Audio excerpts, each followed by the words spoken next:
But let's start right here. The transfer portal is rounding into the home stretch, and I want to break down what we have going on right now.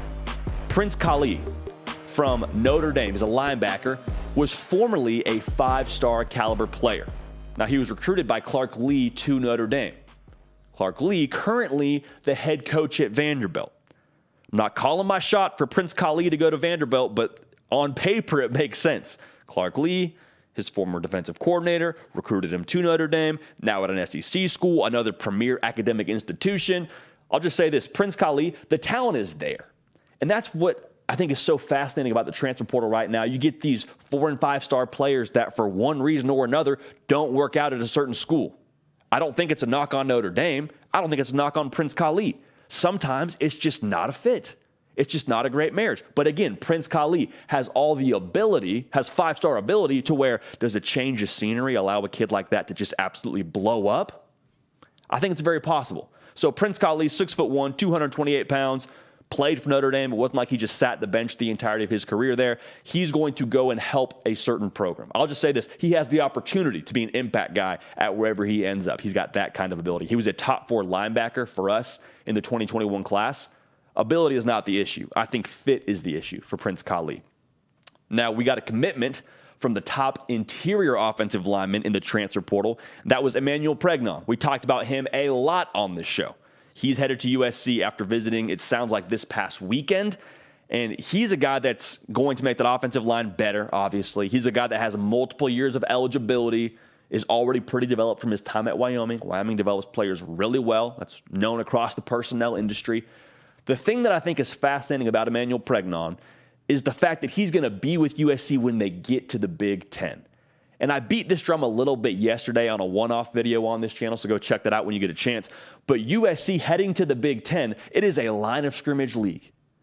It's not to say anything about the Pac-12. It's not to say anything about the ACC. I think the SEC is also a line of scrimmage league. But in the Big Ten, who won that conference the last 2 years? And what was their calling card? Michigan. Back-to-back Joe Moore award-winning offensive line, Michigan. So if you win the line of scrimmage in the Big Ten, that's going to give you a chance. You have to have that when you get to the Big Ten conference. Caleb Williams will be gone. A lot of other key pieces from USC will be gone. Emmanuel Pregnon, I don't believe, will be gone by the time they get to the Big Ten. Also, they added Bear Alexander, who's about to join this show in just a matter of moments, so stay tuned. But USC, in my eyes, adding Emmanuel Pregnon and adding Bear Alexander, they're building for the Big Ten arrival in 2024. Also, the college football playoff experience in 2024 should be fun. Now, here's a guy that I think, we'll start here. He was second-team All-ACC in 2022, but he also makes my personal all-name team, if we can even start that list right now, and that's Storm Duck. Now, Storm Duck, yes, that is his real name, transferred from North Carolina to Penn State in that first wave, and then after spring ball is transferring from Penn State now to Louisville. Storm Duck, a guy who, like I said, has a lot of ability. I think he fits really well into the modern college football scheme, if you will, from what you want at corner. Louisville already had a pretty solid pass defense a year ago, number 21 in the country in terms of yards allowed per game, less than 200. So Storm Duck, a player with a lot of ability, familiar with the conference, big-time get for Louisville. Very big-time get for Louisville. And a big-time get for Louisville on the eve of Jack Harlow dropping his album out of nowhere. It's not related to college football, but I felt like it was important to include into this segment. Now, Colorado is in the process, as Deion Sanders puts it, putting in new furniture into this house. And it's funny that Coach Prime used the house metaphor because we used that same metaphor on our live show on Tuesday. So I'm left to believe nothing more than Coach Prime is a continual viewer of the Hard Count. So Coach Prime, we appreciate you for that. Added DERRICK McClendon, the number 2 edge defender available in the transfer portal from Florida State. Then he also added a Brendan Gant, who has played some safety, played some linebacker for Florida State. And this, to me, is just the embodiment of Coach Prime's approach here. You and I both know he was going to do it. We didn't know who it would be, but we're starting to see more and more the plan that is taking shape at Colorado. They've done all of the purge. The roster purge has happened. They've gotten the guys out that they wanted to get out. Whether you agree with how they did it or not, it's happened now. So now they're going through the process of adding Power 5, FBS kind of guys like a DERRICK McClendon, like a Brendan Gant.